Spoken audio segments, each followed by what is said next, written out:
આણંદમાં 7 વર્ષની માસૂમ બાળકીની હત્યાથી લોકોમાં આક્રોશ। ક્ષત્રિય આગેવાનોએ આંકલાવ પોલીસ સ્ટેશનની બહાર ધૂણીને વ્યક્ત કર્યો આક્રોશ। હત્યારાઓને કડક સજાની માંગ।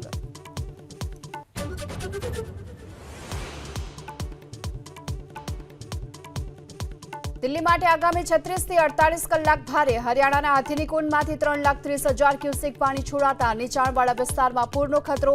યમુના નદીની સપાટીમાં વધારો।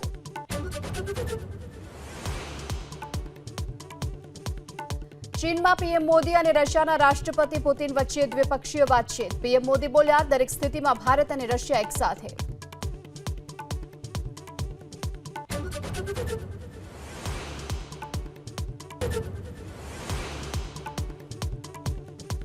આણંદમાં 7 વર્ષની માસૂમ બાળકીની હત્યાથી લોકોમાં આક્રોશ। ક્ષત્રિય આગેવાનોએ આંકલાવ પોલીસ સ્ટેશનની બહાર ધૂણીને વ્યક્ત કર્યો આક્રોશ। હત્યારાઓને કડક સજાની માંગ।